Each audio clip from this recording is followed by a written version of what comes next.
We started SCAA in 1968. It's more of like a family community, and it's a tight-knit community, and it's. I started playing SCAA because I am the youngest out of us, and I saw how much they loved it, and my dad plays basketball as well.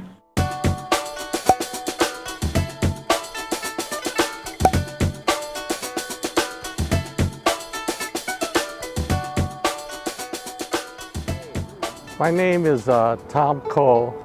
I'm one of the founders of SCAA. The founders mostly played basketball together. Gym that we played at was Collins Playfield, and we used to go there every Saturday. This is after high school. Gene Boyd was the director of Collins Fieldhouse basketball. He put us in leagues, and in a sense, I think Gene Boyd started us in basketball, and then it grew to where most of the players made high school teams.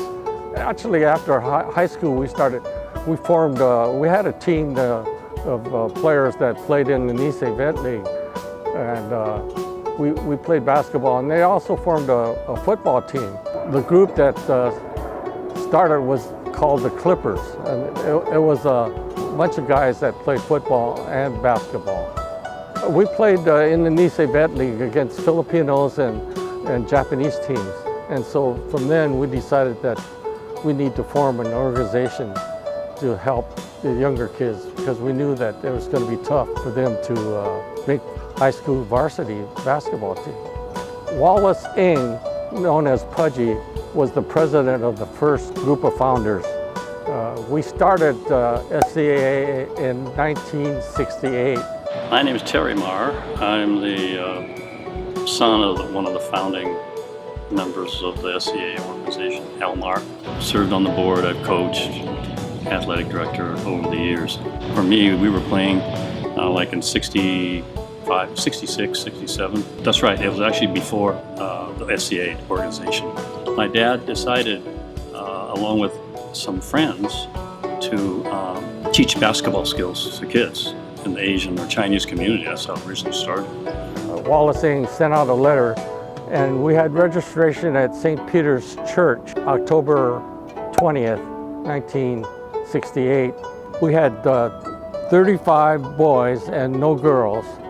Myself and the other friends, we were running through the normal drills like kids do now, or still do. That meant the basic basketball skills. The first year of SCAA was disorganized because we just started, and we moved these kids through clinic, and then we formed teams and got them into Seattle Park Department leagues. We had some of our founders' brothers living in Portland, and also we had good friends in Vancouver, and we asked them to form teams. And the first year that we played at Portland, we slaughtered them because they were just beginning. But they grew and got better, so it's very competitive now. We go down there, President's Holiday. So the families, moms especially, like the shopping, on the holiday. Portland would come up here, a month later for the Elmore tournament there. And then we always used to travel up there or down to Portland, and that was always a lot more fun. Over the years, I think rivalry got a little intense. I don't know, I think it's pretty informal now. There's no Seattle-Portland rivalry source. They just send teams up, and we send teams down there. In 1974, we had like 107 boys and girls. My name is Sandra Fukuhara. My name is Cheryl Gong. We were on the first girls basketball team. Around 1975 basketball season, we had two teams of girls, and they were called Fortune Cookie and Bean Sprouts, and they played against the boys, and I think they won. Dr. Roy Marr was one of the coach, Wendy Ong and Cheryl Chow. I think back when it first started, me and my sister and a number of other people, they found us out of this summer youth program where Cheryl Chow did. But then we all got split off pretty quick because Cheryl Chow started really recruiting girls. And so we had our own team within maybe a year or two. My name is Sherman Gong, and brother of these two. For all the girls, they were like the non-girly girls. So Cheryl was like kind of leading that pack, you know, because you do, you know, you're doing relay races or you're doing whatever, and Skills are skills. next thing I know, it's like, why are they going to play basketball? And I wasn't playing basketball. My name is Michael Marr. Phil Marr was my dad, and he was one of the founders of SCAA with Al Marr. My dad got me into SCAA just to be with all the other Asian kids because I lived out in Shoreline where it's predominantly all white. I started in 5th grade and I went all the way up to high school. Dr. Lun Chin was my first coach. SCAA had tennis for a little bit, but then I think it got taken over by Amy Yee. They didn't have people that could really teach you that much. It was just get the kids in there and play and have fun. The only thing I really remembered was that my last year, I made the all-star team for all of the leagues, and then we went down to California and played against other Asian teams.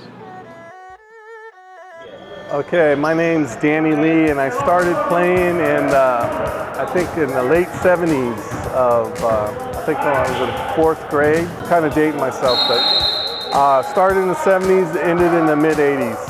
At first it was a little tough, but I got the hang of it after 1 year, and then it became really, really fun. And I grew up in Beacon Hill, Seattle, and there was a lot of other kids from the neighborhood that were also involved in SCAA as well. So who was your first coach then for SCAA? It was Michael Marr and Byron Marr and Scotty Chin. They were kind of like the reason that made my experience so fun. I think for me, SCAA, my memories is winning the ABL championship twice. Greg Yin, Alex Sum, Dennis Ishida, to name a few. My name is Watson Liu. I started back in the 80s, 8th grade. You know, I never picked up a basketball until 8th grade. I had some friends that wanted me to play because I was a little bit taller. You know, fairly athletic, long, and they wanted me on their team. This was back in 1986 to 1990. You know, I don't know if I technically chose SCAA. I think the friends chose me for SCAA. Yeah, we had ABL. It was a 10th grade, 11th grade, and 12th graders, and I played all 3 years. And we got smashed, you know, the first year as sophomores, and then we did fairly well in junior year, and then we were supposed to win it our senior year, and we did. My name is Scott Marr. My grandfather, Al Marr, was one of the founding members of the organization. I'm the grandson, so I consider it like family. Grew up playing basketball through all the way from 6 years old all the way through high school. I was kick-ass head coach. 95, 90, yeah, something like that, 94, 95. And I got involved with SCAA We were just when I was an talking adult. about that. And just because I played with other friends and they had asked me to coach. So that's how I became involved with SCAA. I remember when we first started, we didn't have enough people to form a team, so we had to join an older team. We played up, and my first early memories, I don't remember who the coach was, but I remember losing every game. Like, we lost literally every game. The snacks after the game was what we were looking forward to. We had our same core group, you know, the Running Rebels, pretty much formed when we were in elementary school, and we stuck together. We're like, we go in the huddle, time out. We got to run this way. Okay, Coach Lou.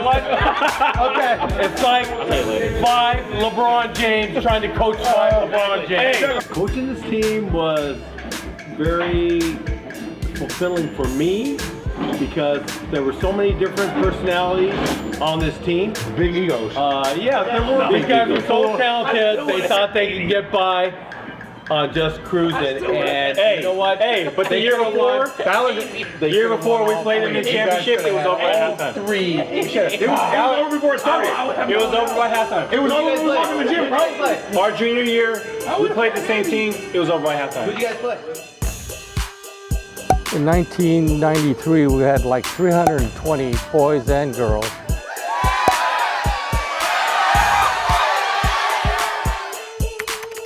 in 2008, we had like 360 boys and girls.